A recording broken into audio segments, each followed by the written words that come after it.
She wiped the last pane of glass clean before she let anyone see how badly her hands were shaking.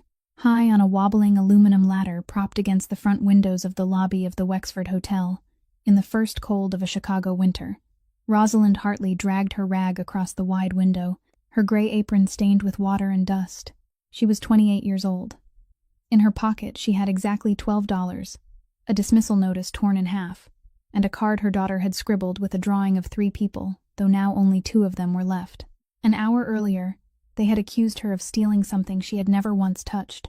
An hour from now, her 6-year-old daughter would ask why her mother had come home early, and she would have no idea what to say about the hospital bill she could no longer find any way to pay. She had no idea that down below, a man was looking up at her. On the stone sidewalk, amid the rush of people, a figure in a black coat stood perfectly still, as though the whole city had to bend its movement around him. Lincoln Marsh never raised his head for anyone. The men who had once forced him to look up had learned that it was the last thing they ever did, and yet now he was watching the woman on the ladder, his eyes narrowing as he recognized the painfully honest housekeeper who had just returned his mother's watch days before. Neither of them knew that on this bitter morning, along with the little girl waiting at home, 3 fates had just irrevocably intertwined, and not one of them would ever be the same again. If you believe that kindness can change a person's entire fate, please leave a like and share this story with someone who needs a little more hope today. And don't forget to subscribe to our channel so we can walk together through the next journeys of healing. 6 weeks before that fateful morning, Rosalind Hartley was still a name no one at the Wexford Hotel cared enough to remember. She worked as a housekeeper on the 18th floor, where guests paid as much for one night's room as she earned in an entire month, and she had grown used to becoming invisible among hallways, carpeted so thickly that footsteps made no sound. She pushed her cart of clean towels past numbered doors, knocked 3 times, waited, then stepped inside to clean the rooms of strangers, and most of the time, no one looked her directly in the eyes even once. She didn't mind it. Being invisible had its advantages. When people didn't see you, they also didn't see how calloused your hands had become, or how worn down your shoes were, with pieces of cardboard tucked inside for padding. She was 28 years old, and she had learned that some things were best kept to yourself. Her husband had died 2 years earlier. People told her she would get used to it, that time would soften everything. But no one told her that time didn't pay the rent, didn't cover hospital bills, and didn't lull a child back to sleep on the nights when that child woke because she couldn't breathe. After the funeral, she had 2 things left in this world that were worth waking up for every morning. One was her little girl. The other was a silent promise that no matter what happened, her daughter would never know how frightened her mother truly was. Daisy had just turned 6 years old. She had softly curling brown hair like her father's, wide eyes that always stayed open as though the world still held something new and wondrous enough to surprise her, and a habit of drawing pictures on any piece of paper she could find. She drew houses with chimneys, plump round cats, and a great many suns, always smiling suns. Inside her small chest, Daisy carried a heart that wasn't perfect. The doctors called it a congenital defect, a place in her heart that hadn't closed properly the way it should have, and they said she needed surgery. But surgery wasn't something that could be done right away. Daisy needed to be strong enough, needed to gain more weight, needed a stable enough condition to withstand the operation, and most important of all, her mother needed enough money. Those were the 2 appointments that kept being pushed farther into the future, and Rosa lived in the space between them the way a person lives in a room where the ceiling sinks lower every day. The hospital debt from checkups, from observation stays, from prescriptions she never dared skip even once, grew thicker month by month. She took extra shifts, accepted additional floors, stood outside cleaning the front windows on days when they were short of workers, and she never refused any job as long as it brought in a few more dollars. The only person at the Wexford who regularly looked straight at her was Gerald, the floor manager, but his stare wasn't the kind anyone wanted to receive. He had a habit of inspecting rooms she had just finished cleaning, and then finding some fault no matter what. A towel fold that wasn't perfectly straight, a watermark on the mirror, anything that gave him an excuse to speak to her in the voice he reserved for people he believed stood beneath him. He called her the room girl, in a way that made those 2 words sound like a reminder of her place. She swallowed it all. She swallowed it for her child. She had done the math carefully. A humiliating job was still better than no job at all, and pride was a luxury a debt-ridden single mother couldn't always afford. But there was one place where fear and exhaustion couldn't follow her inside. It was the small apartment on the third floor of an old building, where every evening she came home and pushed the door open, and Daisy would come rushing out with a sheet of paper in her hand. That night, the little girl had drawn 3 people standing side by side beneath a smiling sun, 2 grown-ups and 1 child, though Rosa knew very well there were only 2 of them left now. She didn't correct her daughter. She gathered the child into her arms, kissed her brown hair, and they both laughed when Daisy explained that she had added a cat in the corner of the picture too, so the house wouldn't feel so empty. In that moment, between 4 cramped walls fragrant with the smell of hot soup, Rosa allowed herself to believe that everything would somehow be all right. She didn't yet know that only a few weeks later, an old watch would change everything. While Rosa was wiping the windows on the 18th floor, a dozen or so blocks away, on the highest floor of a tower made of steel and dark glass, there was a room very few people were allowed to enter, and even fewer left with everything they had brought in still intact. Lincoln Marsh sat at the head of a long black wooden table, his hands folded together on its surface, silent. He wasn't the kind of man who filled empty space with words. He let silence do that work for him, and it did the work very well, because around that table, 6 men in expensive suits were sitting straighter than usual, and not one of them dared to be the first to speak. People called Lincoln Marsh by many names, but on paper, he was the owner of a corporation that controlled the city's tallest buildings, its most expensive parcels of land, and a chain of hotels of which the name Wexford was only 1 brick in the wall. That was the surface people were allowed to see. Beneath that surface were streams of money moving along roads the law could never fully shine a light on, and everyone seated in that room understood that real power didn't lie in buildings. It lay in knowing exactly who was lying to you. Tonight, one of them was lying. The man sitting 3 seats away from Lincoln, whose name was Foster, had managed part of the corporation's money flow for 4 years, and in those 4 years, he had learned everything except one thing, that Lincoln Marsh always knew the true numbers before he ever walked into the room. Lincoln didn't shout. He merely pushed a thin file across the tabletop toward Foster, and the file came to a stop directly in front of him like an accusation that didn't need a single written word. "Do you want to say it yourself, or shall I say it for you?"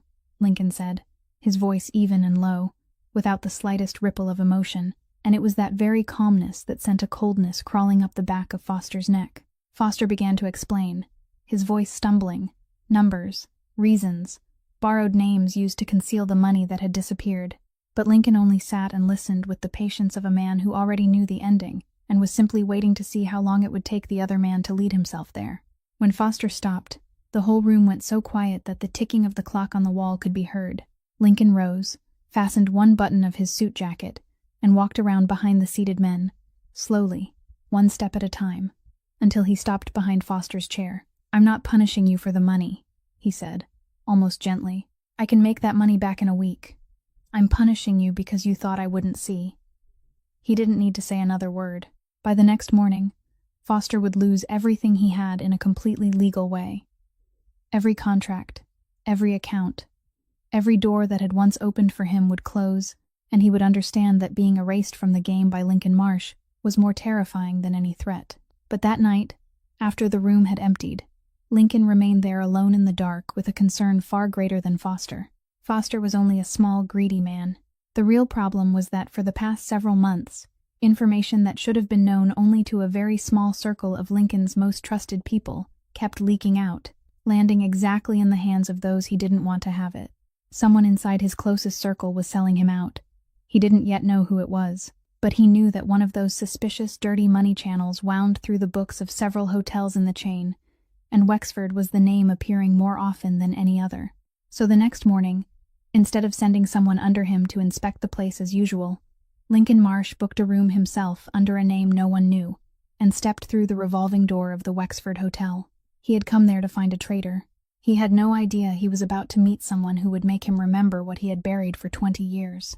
The premium corner room on the 18th floor was the most expensive room in the entire Wexford Hotel, and that morning Rosa was assigned to clean it as she did every day, without having the slightest idea who the man was who had left it only a few hours earlier. She pushed her cart inside, knocked 3 times out of habit even though she knew the room was empty, then began her work with a rhythm so deeply memorized that her hands could keep moving while her mind thought about something else.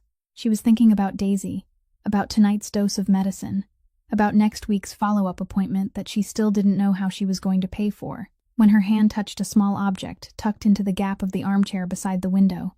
She pulled it out. It was a wristwatch, an old one, with faint scratches across the glass face, plating worn away around the rim to reveal the darkened metal beneath, and a leather strap cracked by the years. It wasn't shiny or showy like the things guests on this floor usually carried, but Rosa had once stood long enough behind the counter of a pawn shop, during the hardest days of her life, to recognize at once that an old watch like this, the right kind of old watch, could be worth more than a whole year of her wages. She stood very still for a long time with it in her palm.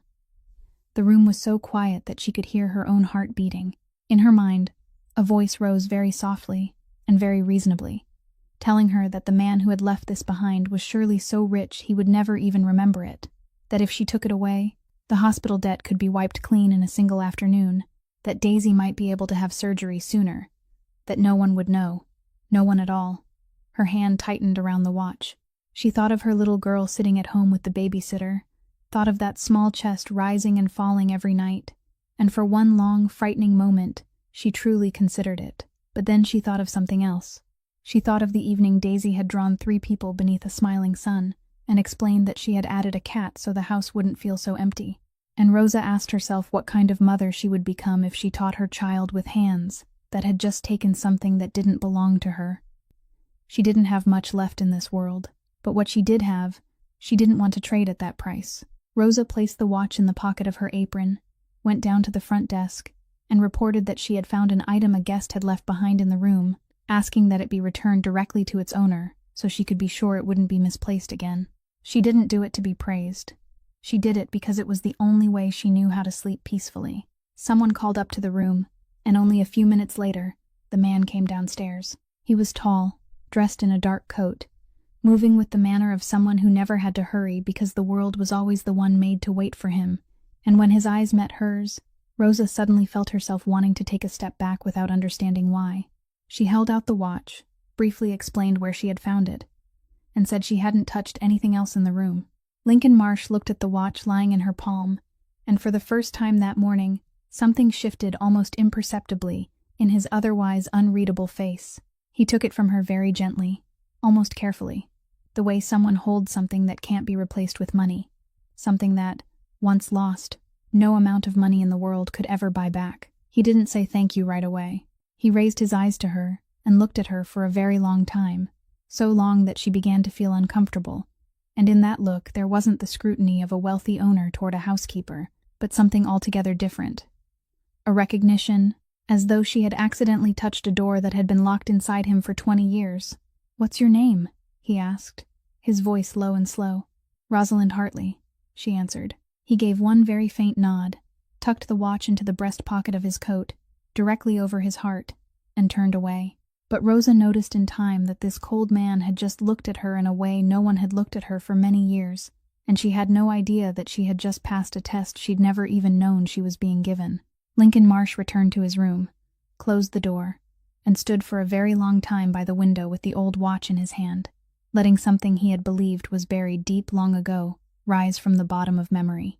20 years earlier, he had still been a boy living in cramped rented rooms on the edge of the city, and his mother had been a housekeeper.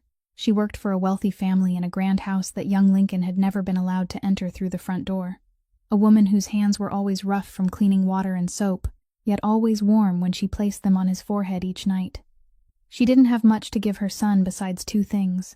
One was a love that never ran dry. The other was a stubborn belief that no matter how poor a person might be, they could still keep their honesty, and that it was a kind of treasure no one had the right to take away. This watch had belonged to her. It was the only thing of any real value she had ever owned, something passed down from an earlier generation, and she kept it as a reminder that their family had once known a time of dignity and decency.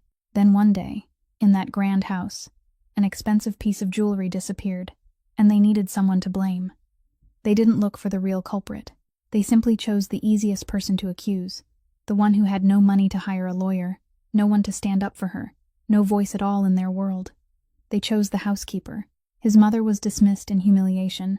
Every other door closed against her because of the name, thief, a stain she could never wash away. And though she had never touched that piece of jewelry even once, No one was willing to believe a poor woman. Young Lincoln watched his mother waste away, not from illness, but from shame, from the feeling of being judged by the whole world for a crime she had never committed, and she passed away a few years later, carrying that injustice into the grave, before anyone ever gave her a single word of apology. Before she died, she took the watch off her wrist, placed it in her son's palm, and told him never to become someone who turned his face away from the powerless, never to stand on the side of those who used power to crush people who had nothing with which to defend themselves. Lincoln had grown up and built an entire empire. He had become a man no one dared lie to, no one dared look down on, but through all those 20 years, he had never taken off his mother's final words. He punished without mercy those who oppressed the people beneath them. He never spared those who borrowed their strength to bully the weak, and he kept that watch beside him like a compass pointing toward the man his mother had wanted him to become. And yet that morning, a poor housekeeper, a woman clearly desperate enough that her hands had trembled while holding something that could have saved her entire life, had chosen to return it untouched. She didn't know what it meant to him. She didn't know she was being tested. She had simply refused to take something that didn't belong to her, even when no one in the world would have known if she had. And it was that uncalculated honesty, with no performance, no stage, no hunger for reward, that touched the exact place inside Lincoln Marsh that he had believed had turned to stone over the past 20 years. He looked down at the watch in his hand, then looked out the window toward the glittering panes of the building, and for the first time in a very long while, a human name settled in his mind not as a link in an investigation, but as something he didn't want to forget. Rosalind Hartley. He quietly committed that name to memory, never knowing that in only a few days, that very woman would be accused of the same crime his mother had once been forced to carry. A few days after the morning she returned the watch, Rosa kept working as usual, without knowing that somewhere beyond her sight, gears had already begun to turn in order to grind her down. That afternoon, while pushing her towel cart past a room at the end of the 18th floor hallway, she accidentally caught sight of Gerald standing inside, his back turned toward the door, speaking on the phone in a lowered voice, utterly unlike the arrogant tone he always used with the staff. She only heard a few broken sentences, something about everything already being arranged, about a name she couldn't quite catch, and about the books being clean before anyone had a chance to look too closely. He also shoved a thick envelope into the inner pocket of his coat the moment he heard the wheels of her cart rolling by. Rosa didn't understand any of it. She only found it strange, because what business would a floor manager have whispering like a man hiding something, and that envelope was unusually thick. But she was a housekeeper. She had grown used to seeing many things she wasn't allowed to question, so she lowered her head, pushed her cart onward, and let it pass like everything else. She didn't know that accidental moment would later become the most important thing she had ever witnessed. What she knew even less was that Gerald had seen her pass by, and in his mind, she had just become a problem that needed to be swept away before it had the chance to grow. Gerald wasn't acting alone. He was following orders, and the order was to make that room girl disappear from the hotel as quickly as possible, in a way that would leave no one willing to defend her, a way that would stain her so badly that even if her voice rose later, no one would believe it anymore. He chose the oldest and most poisonous blow that people with power still use to destroy those who had nothing. The next morning, an important guest on the 18th floor reported that a valuable item had gone missing from the room, and Gerald, wearing a falsely grave expression, immediately pointed straight at the housekeeper assigned to that floor. He had someone search Rosa's personal locker, and there, between her faded coat and the wool gloves she still wore on winter mornings, they found the very item that had gone missing, hidden so clumsily that it should have made anyone suspicious. But no one wanted to be suspicious. People only wanted a quick, tidy answer, and a poor housekeeper was always the most convenient answer of all. Rosa stood in the staff room, looking at the item in Gerald's hand as the cold went through her whole body, and she said she had never touched it, that she didn't know why it was in her locker, that she had returned an entire watch worth many times more only a few days earlier, so how could it make any sense for her to steal now? But Gerald only curled one corner of his mouth, and that smirk told her the truth had never mattered here. He spoke loudly enough for everyone in the room to hear, saying that people like her always carried an honest-looking face, that this was exactly what made them dangerous, and that the Wexford Hotel had no place for a thief. No one spoke up for her. The co-workers she had greeted every morning all lowered their faces and looked away, because defending her meant placing themselves in Gerald's line of fire, And everyone had a family, a rent payment, a reason to remain silent. They handed her a termination notice, cold and final, ending everything with nothing more than a signature. Rosa held that paper, and what filled her mind wasn't outrage, but a silent panic, because she wasn't thinking about her honor in that moment. She was thinking about Daisy, about the doses of medicine, about the hospital bills, about the surgery that had now been pushed farther away than ever. She tore the paper in half, not because she was angry, but because she needed her hands to do something so they would stop trembling. Then she walked outside, took up the last window cleaning task they still forced her to finish before leaving, climbed onto the aluminum ladder set against the hotel's front facade, and began to wipe the glass. News of the housekeeper, accused of theft, spread faster than Rosa had imagined, because in the world of rumors, a story about a thief is always passed along with more eagerness than any truth. And within only a few days, that stain had crept into places she never expected it to reach. It reached the ears of Daisy's paternal family. The Whitmores were a wealthy and proud family, the parents of Rosa's late husband. People who had never truly accepted her into their bloodline. People who, from the day their son died, had quietly believed that a poor woman who cleaned rooms for a living wasn't fit to raise the only grandchild who carried their family's blood. For the past 2 years, they had watched from a distance, waited, and silently gathered every piece of evidence for the thing they had already decided in their minds, that Rosa would eventually fail, that she couldn't manage it, that sooner or later they would have a reason to take Daisy home. And now that reason had arrived, wrapped in a story so perfect that they didn't need to invent anything more. A mother who had just lost her job, who had been branded a thief, who was buried under debt, and who was raising a sick child who needed surgery without even having the money to pay for it. They hired the best lawyer, and they filed for guardianship, arguing that for the child's own good, Daisy should live in a home with the proper conditions for medical care and a stable future, not beside a mother sinking into crisis. When Rosa received the court papers, she read them alone in the small kitchen, after making certain Daisy was sound asleep, and she had to grip the edge of the table just to stay on her feet. They didn't only mean to take her job from her, or take her dignity from her. They meant to take the only thing left that made her life have meaning. Fear came over her, not violently, but silently, cold and deep. The fear of a mother who realized that everything she had sacrificed, every extra shift, every sleepless night, every humiliation she had swallowed to keep her wages, could be erased by a stack of papers and a team of lawyers, simply because she had no money to fight back. She sat for a very long time in the darkness of the kitchen, not sobbing aloud, only letting her tears fall silently onto the documents, because she had learned long ago how to cry without making a sound, so the little girl in the next room would never wake because of her mother's tears. The next morning, she didn't let Daisy see even a trace of the night before. She walked into her daughter's room with a smile carefully placed back on her lips, woke her in the gentle voice she used every morning, brushed her soft brown curls, and listened as the child told her about last night's dream, where there was a cat that knew how to fly. Daisy was still carefree the way every 6-year-old child deserved to be carefree.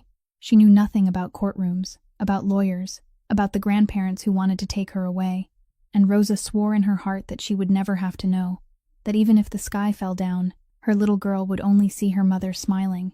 That morning, after feeding her daughter, Rosa held Daisy for a very long time, longer than usual, pressing her cheek against the child's hair and closing her eyes to memorize the warmth of those small arms wrapped around her neck, as though she wanted to carve it into memory, in case there came a day when she would no longer be allowed to hold her child that way.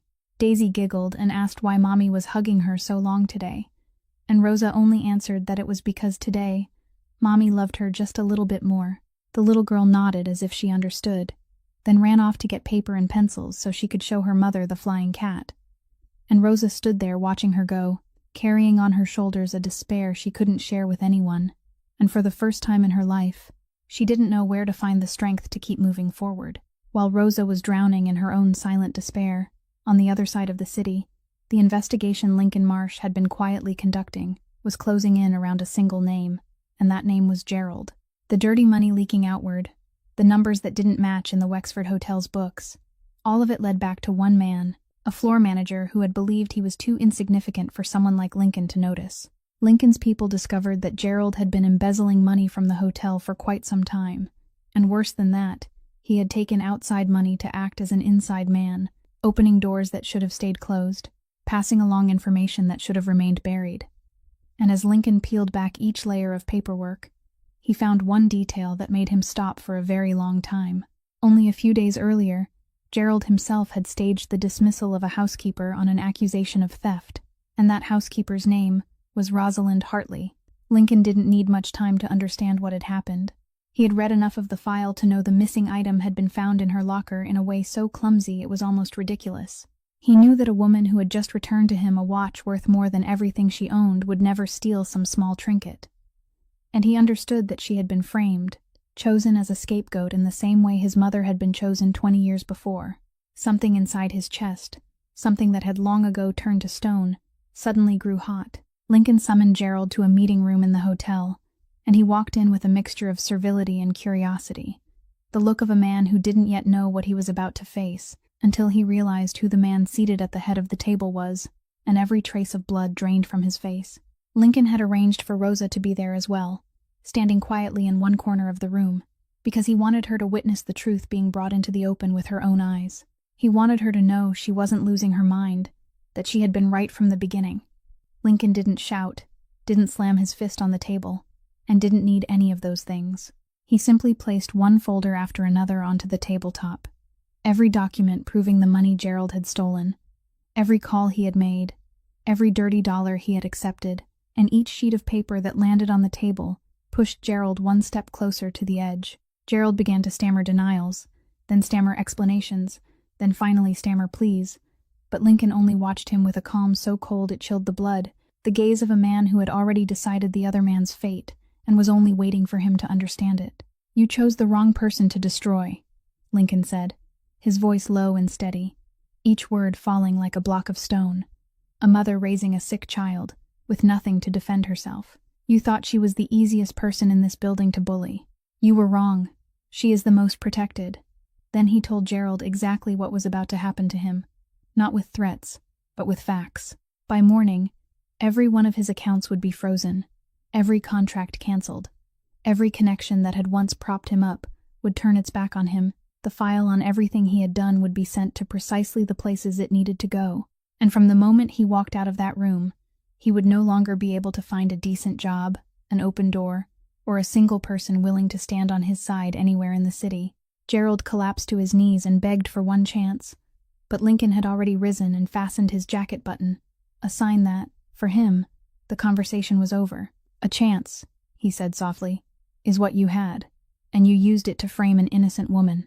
He signaled for his men to take Gerald away, and when the door closed behind him, the silence in the room hung heavy as a sentence just pronounced. Then Lincoln turned to Rosa, and this time his eyes were different, no longer carrying the coldness he had given Gerald, but something far gentler. "Your name has been cleared," he said. "There will be an official announcement that you're innocent, sent to every place that needs to know. You never did anything wrong." Rosa stood there, her hands still trembling, not from fear anymore, but because, for the first time in many days, someone had believed her. What Rosa didn't know was that right after the afternoon when her false accusation was cleared, Lincoln Marsh quietly did something he didn't tell anyone about. He had people look carefully into her circumstances, and when he learned about Daisy, about the little girl's imperfect heart, about the surgery that kept being delayed because there wasn't enough money, about the hospital debt that had piled so high, a mother working as a housekeeper couldn't pay it off, even if she tried for the rest of her life. He did what power and wealth allowed him to do in silence. He paid for everything. He wiped out the old debt, paid in advance for the surgery, and every expense that might arise, and arranged for the hospital to contact the family about setting a date for the operation as soon as the little girl's condition was strong enough. But he gave very clear instructions that his name was not to appear anywhere in those papers, that everything had to be done through an anonymous charitable fund, and that no one, especially Rosa, was to know who stood behind it. He didn't do it to be thanked. He did it because a poor woman had once returned to him the most precious thing in his life, without asking for anything, and because deep inside, he knew that if, 20 years earlier, someone had done the same for his mother, his whole life would have been different.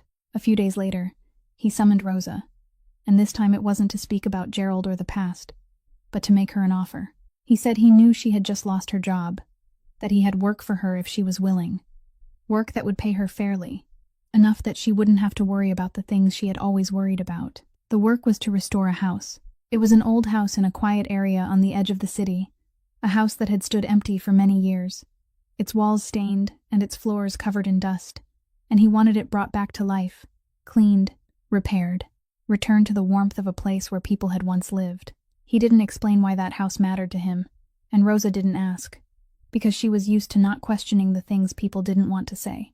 She only noticed that when he spoke of that house, there was a very faint softening in this cold man's voice that perhaps even he didn't realize. What she didn't know was that it was the very house where his mother had once worked, the place where his childhood self had stood outside a door he had never been allowed to enter through the front, the place where everything in his life had begun to collapse.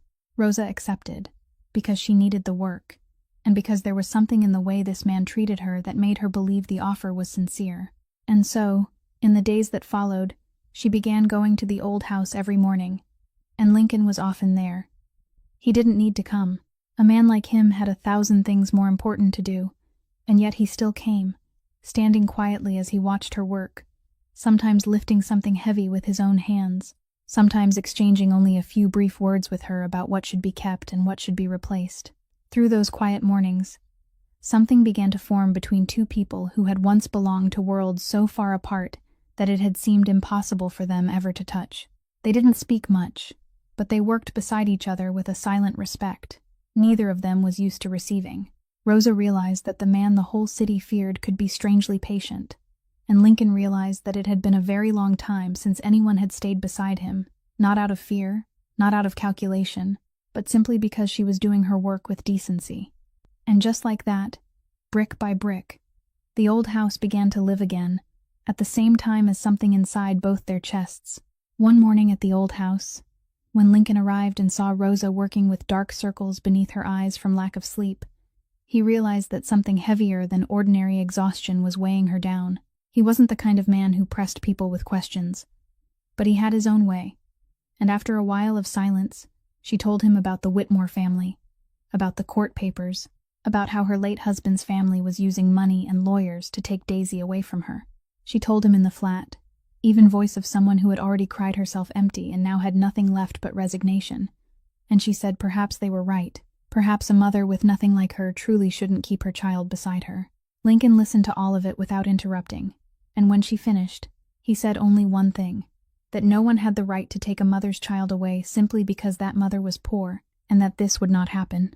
A few days later, without telling Rosa in advance, Lincoln went to the Whitmore house himself, Mr. and Mrs. Whitmore received him in their grand living room, with the pride of people who believed money and bloodline placed them above all judgment. And at first they looked at the stranger with a little disdain, until they realized who was sitting across from them. Lincoln didn't raise his voice. He sat down in the armchair opposite them, placed one hand on his knee, and spoke to them in the same low, calm voice that had made men far more powerful than they were shrink back. He said he knew exactly about the lawsuit they were pursuing, and he also knew the real reason behind it, that this had never been about the child's best interest, but about the fact that they couldn't bear the thought of their granddaughter growing up in a small apartment instead of a mansion. Mr. Whitmore tried to speak in a louder voice, saying this was a family matter and had nothing to do with him, but Lincoln merely looked at him, and that look was enough to make the sentence choke off halfway. Then he continued, still gently, saying that he had had people look very carefully into the Whitmore family, into their investments, into the business ties their reputation depended on, and that all of those things were far more fragile than they imagined. He wasn't making threats. He was simply laying out the truth, one piece at a time, in a way that made the two people sitting before him slowly understand that this man could make the entire comfortable world they were sitting in collapse with only a few phone calls, and that he wouldn't hesitate to do it. "The hospital expenses for your granddaughter have been handled," he said. "The little girl will have her surgery and receive full care, right beside her mother. The argument that her mother isn't capable of raising her no longer has any foundation." He stood up and fastened his jacket button. "You can withdraw the petition quietly, keep your dignity, and still remain the child's grandparents. Or you can continue, and lose far more than a lawsuit." He left that sentence hanging in the elegant room, then politely said goodbye and walked out, not needing to wait for an answer, because he knew the answer had been decided from the moment he sat down. Only a few days later, the Whitmores quietly withdrew their petition. When Rosa received word from the lawyer that the case had ended, she didn't understand why, until she looked at Lincoln and saw something in his eyes that he wasn't saying. She didn't ask what he had done, but in that moment, she began to understand something about this man. The man the whole city called ruthless. The man who could bring someone like Gerald to his knees with only a few sheets of paper, was also the man who had quietly stepped between her and the greatest disaster of her life, without ever wanting her to know. She realized that his coldness was only a shell, and behind that shell was something that had been wounded a very long time ago. Something so gentle that he had been forced to hide it away after all those years. While everything in Rosa's life seemed to be slowly brightening, the darkness Lincoln had long sensed was finally revealing itself, and it emerged from the place he least expected. For many months, as he searched for the person who had been selling his confidential information to outsiders, Lincoln had still believed the traitor was someone on the outer edge, someone greedy like Gerald, easy to buy and easy to replace. But the truth was far more bitter than that. The man who had betrayed him was Daniel Reyes, his right-hand man, the one who had stood beside him for nearly 10 years, the one he had trusted so deeply that he had allowed him to hold secrets. Even his other closest people weren't allowed to know. Daniel was someone he had once regarded as a younger brother, the only person he had ever let slip behind the guarded shell around him, and that was exactly what made him the sharpest knife capable of stabbing Lincoln in the back. Lincoln discovered this not through a document or a number, but through one small accidental truth that didn't fit, a piece of information only Daniel could have known, that had somehow appeared in the enemy's hands. And when he followed that thread, it led straight back to the person he trusted most. Daniel had sold him out, and he had sold him to Marcus Kane. Kane was an old rival of Lincoln's, a man who hungered for what Lincoln had, but had never been strong enough to take it by his own ability. A man who was always waiting for an opening, a weakness, an opportunity. And now, thanks to Daniel, he had obtained the most valuable thing of all, not numbers or channels, but an understanding of Lincoln Marsh as a man. He knew that the cold man the whole city feared had changed, that a woman named Rosa and a child named Daisy had become something Lincoln cared about. And in the world Kane lived in, caring was the deadliest weakness of all. A person with nothing to lose couldn't be threatened, but a person who had just found something to protect became more fragile than ever. Daniel also gave Kane one piece of information that only the closest circle knew, that little Daisy's heart surgery had finally been scheduled for a specific date and time, that on that very morning, all of Lincoln's attention and worry would be fixed on one place, the hospital, and that it would be the moment when he was most distracted, most vulnerable, and least guarded in years. Kane listened to that with a smile, because he understood its value. He didn't need a fair confrontation. He had never been able to beat Lincoln in a fair confrontation. He needed only the right moment, the moment when even the strongest man became a father, a man holding his breath while waiting for news about one small life, and he decided he would strike on that very day. He planned to deliver the blow precisely when Lincoln believed he was safest, intending to seize his power and turn the very people he wanted to protect into hostages in his own game at the same time. As for Lincoln, he had already sensed that something bad was drawing near. He felt the shift in the air in the way of a man who had lived too long among danger, but he still hadn't grasped the full scale of the trap. And more painful than anything, he still didn't know that the one setting the trap was Daniel. He knew only one thing, that the morning of Daisy's surgery was coming very soon, that it should have been a morning of hope, of one small heart being healed, and yet now something dark was waiting to fall over it. And for the first time in many years, the man who feared nothing in the world felt a true fear rise inside him. Not fear for himself, but fear for the two people who had accidentally become the most precious things he had to lose. The final piece, the one that would change everything, lay inside the memory of the very person no one paid attention to. One afternoon at the old house, when Rosa happened to see Daniel Reyes stop by to exchange a few words with Lincoln before leaving, she suddenly went still, because something in that man's voice and the way he walked touched a memory she had thought she had forgotten. She had heard that voice before. She searched through her mind, and then everything came together like shards of broken glass suddenly fitting into a mirror.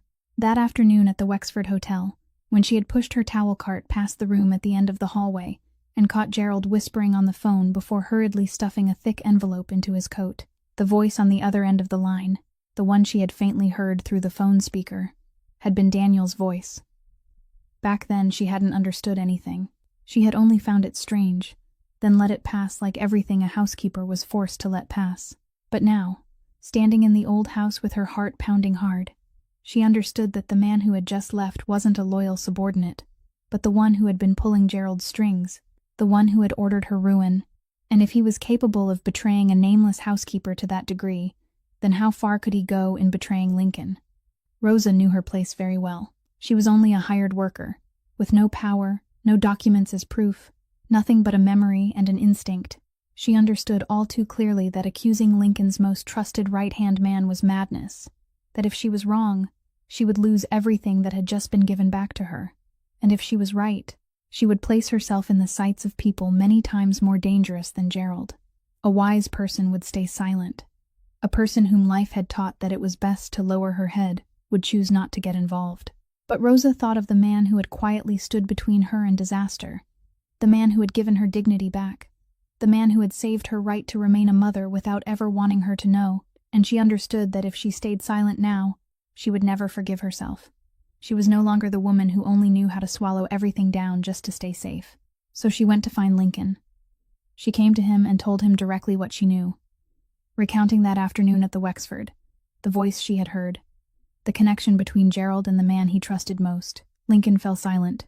For a moment, he looked at her with doubt, because what she had just said struck at the very pillar he had leaned on for 10 years, and part of him wanted to push it away, to believe she was mistaken. But Rosa didn't retreat. She looked straight into his eyes and said she had no reason to invent such a thing, that she gained nothing from saying it except danger for herself, and that she was telling him, not because she was completely certain, but because she would rather bear the shame of speaking wrongly than let him be stabbed in the back without ever knowing it. It was that naked honesty, that courage of someone who had nothing to lose, and yet still chose to speak up to protect another person, that made Lincoln believe her. He connected her words with the suspicions that had already been smoldering inside him, with the small truth that hadn't fit when he had first noticed it, and the picture appeared before him with chilling clarity. Daniel. It was Daniel. And if Daniel had sold him out, then the day Daniel knew best, the day Lincoln would be weakest, was the morning of Daisy's surgery, which was drawing very close. Lincoln looked at the woman standing before him, the woman who had just risked everything to save him, just as he had once quietly saved her. And in that moment, he understood that between the two of them, it was no longer a matter of employer and hired worker, but of two people who now stood on the same side, ready to shield each other from the storm that was coming. That fateful morning finally arrived, carrying with it the greatest hope and the greatest danger, woven together in the same span of time, in two places far apart. At the hospital, in a quiet, brightly lit area, little Daisy was taken into the operating room. She knew nothing about anything happening in the outside world, nothing about Kane, nothing about Daniel, nothing about the trap being laid, and that was exactly what Rosa had prayed for. Before she was taken away, the little girl still held her mother's hand, still smiled the innocent smile of a child who trusted completely that her mother would always be there, and she whispered a question, asking whether Mommy would be here when she woke up. Rosa kissed her forehead and promised that Mommy would be right here, right outside this door, not going anywhere at all. Then the operating room door closed, leaving the child in the safe hands of the people who would heal her small heart, completely separated from everything unfolding outside. At the same time, in a very different part of the city, inside an empty building, Kane had chosen as the place to strike. Lincoln Marsh walked in, not as prey caught in a trap, but as a man who had already seen the trap ahead of him. Kane had calculated everything based on the assumption that Lincoln would be at the hospital that morning, distracted and off guard, at the easiest moment to strike. But because of Rosa, because of the memory she had been brave enough to speak aloud, Lincoln had turned the game around. He didn't go to the hospital. He had arranged for his own people to protect the outer perimeter of the hospital in silence, ensuring that no danger could reach Rosa or Daisy. And then he went straight to the place where Kane was waiting, going there himself to end everything. When Lincoln appeared in what should have been the perfect trap, the smug smile on Kane's face froze, because he understood at once that something had gone wrong, that his prey knew everything. Daniel stood there beside Kane, and when his eyes met Lincoln's, 10 years of trust collapsed in one silent instant. Lincoln didn't say much. He looked at the man who had once been his right-hand man and asked only one question, whether it had been worth it, and Daniel had no answer. The confrontation broke open quickly and decisively. Kane had prepared his men, and for a few moments, The situation turned chaotic. But Lincoln wasn't someone who could be easily overwhelmed, and the people who were truly loyal to him arrived at exactly the right time. He moved into the fight with the cold composure that had made his name. Every motion deliberate, nothing wasted, no panic. A man fighting not out of rage, but because there were things behind him worth protecting. There was one moment when one of Kane's men tried to strike at him from a hidden angle, and Lincoln blocked the blow, taking it upon himself instead of avoiding it, because avoiding it would have meant letting danger slip past, and he had decided that no danger would be allowed to go any farther. He was hurt, but he didn't take a single step back. One by one, Kane's men were subdued, and in the end, only Kane remained standing there, stripped of all his arrogance, realizing that the game he had spent so long setting up had been lost from the moment one brave housekeeper chose to speak. Lincoln advanced, and Kane backed away until there was nowhere left to go. "You targeted a child and her mother in order to get to me," Lincoln said, his voice lower and colder than ever. "That is the last mistake you're allowed to make in this city." Kane was completely restrained, every path of escape cut off, the underworld empire he had schemed to seize vanishing like smoke in a single morning. As for Daniel, the traitor stood there with the face of a man who had lost everything because of greed and envy, understanding that there was nowhere on earth he could hide from the price of what he had done. When everything ended and stillness returned, Lincoln stood in the middle of the place that had once been meant as his trap, breathing hard, carrying injuries he would hide, and the first thought that rose in his mind wasn't of victory, but of one single question: whether that small heart had been healed by now. While everything was being settled on the other side of the city, Rosa sat on a hard chair in the hospital hallway, her hands clasped tightly together, her eyes fixed on the closed operating room door, behind which lay the most precious thing in her life. She knew nothing about Kane, about the confrontation, about the fact that the man who had quietly saved her small family was fighting to protect her even at that very moment. Her whole world during those hours had shrunk down to one door and the small light above it, signaling that the surgery was still underway. Time passed with almost cruel slowness. Every time a figure in a white coat walked by, her heart clenched, and every time that figure passed without stopping in front of her, she felt both disappointed and relieved, because no news meant there was still hope.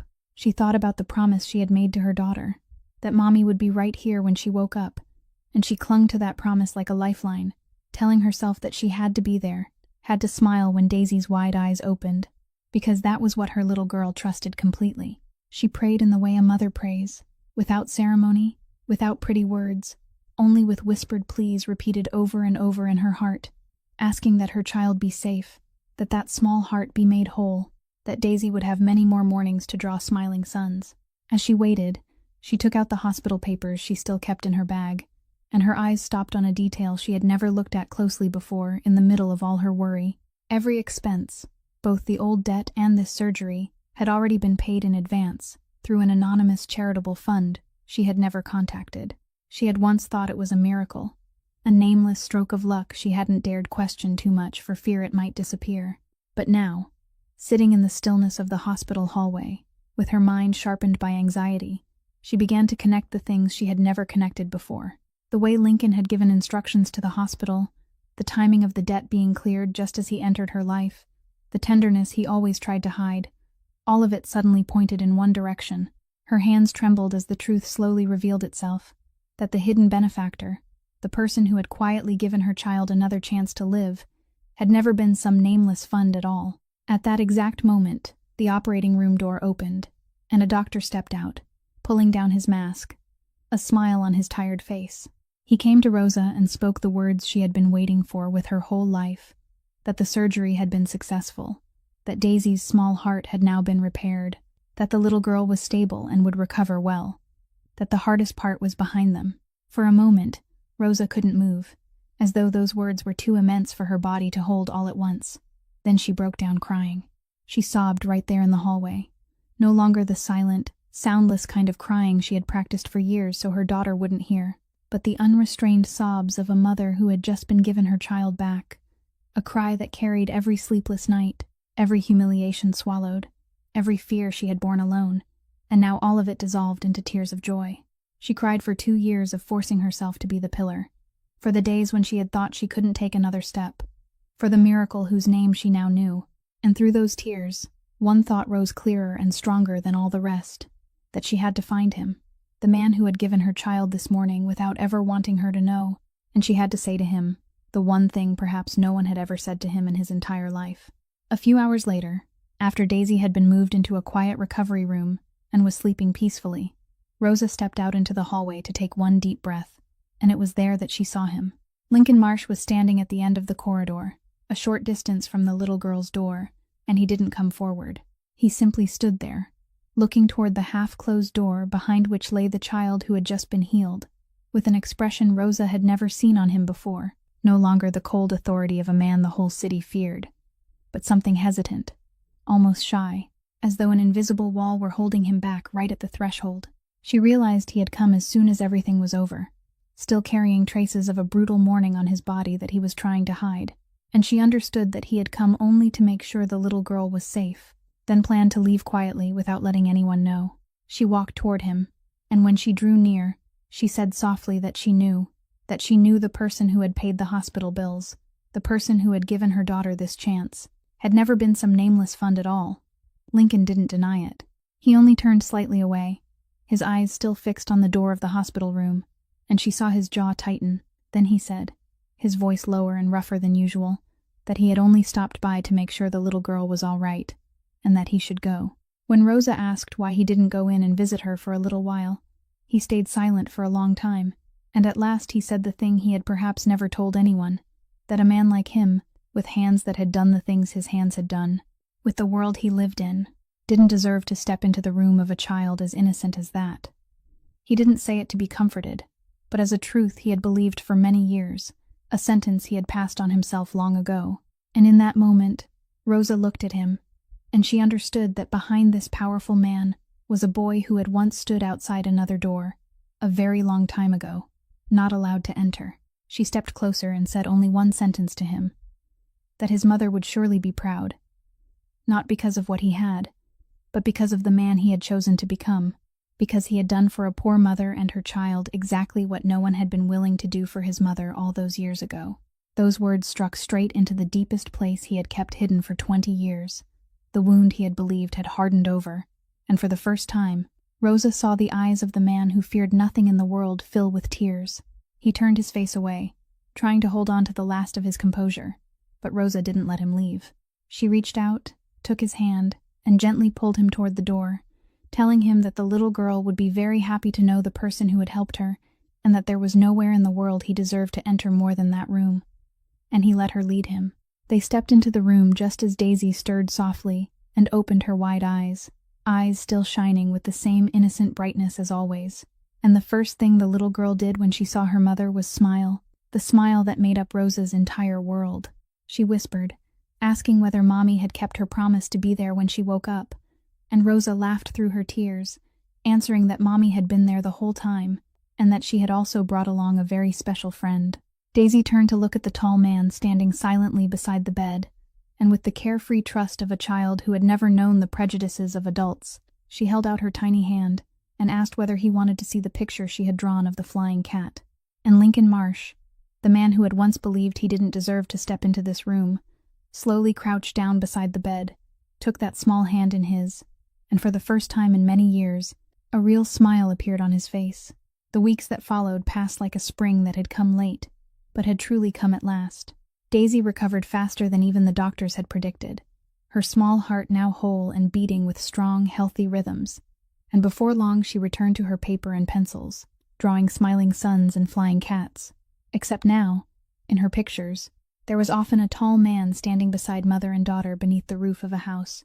The Whitmore family's custody lawsuit had been completely closed, quietly withdrawn into forgetfulness, and for the first time in 2 years, Rosa woke each morning without that constant fear that a stack of papers could steal her child from her arms. As for the old house, the place into which she had poured so many quiet mornings, it had finally been brought fully back to life. The stained walls were clean and warm again. Light poured through the windows that had once been covered in dust, and the place that had once been a forgotten house now breathed with life again, as though it had only been waiting for a pair of kind hands to wake it. One afternoon, when everything was finished, Lincoln led Rosa to stand before the house, and for the first time, he told her the truth about this place, that this was the very house where his mother had once worked, where his childhood self had once stood outside and wasn't allowed to enter, where all the pain in his life had begun. He said that for 20 years, he hadn't dared touch it, hadn't sold it, and hadn't returned to it, because it held too many things he didn't know what to do with. But now it was different. He placed a key in Rosa's palm, the key to that very house, and he said she had done what he had never been able to do all those years. She had restored life to a place that had once buried the dignity of an honest woman, and he wanted her to keep it. He wanted this place to become a real home once more. For her, for Daisy, and, if she allowed it, for him as well. Rosa held the key tightly in her hand, feeling its simple, warm weight, and she understood that what she was holding wasn't only a key that opened a door, but the door into a new life that two wounded people had rebuilt together from what had been broken. And standing there, before the porch of the house that had come back to life, with her little girl laughing and running around the yard, Rosa realized that a person's dignity had never belonged to their job or the possessions they owned, but to the way they chose to live when they had nothing left in their hands.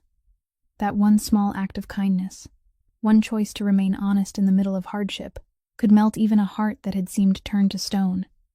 And that sometimes what saves us isn't power or money, but one person who dares to see our worth when the whole world has turned away. If this story has touched some corner of your heart, please leave a like and share it with the people you love, so kindness can spread even farther. Don't forget to subscribe to our channel so that every day you can listen to more meaningful and captivating stories. How do you feel about Rosa and Lincoln's story? And what part of their journey moved you the most? Please leave a few lines in the comments, because we're always hoping to hear the honest feelings that come from deep within your heart. Thank you for spending your time and staying with us until the very last lines. We wish you and the people you love abundant health, a joyful life, and peace every day. Goodbye, and we'll see you again in the next stories.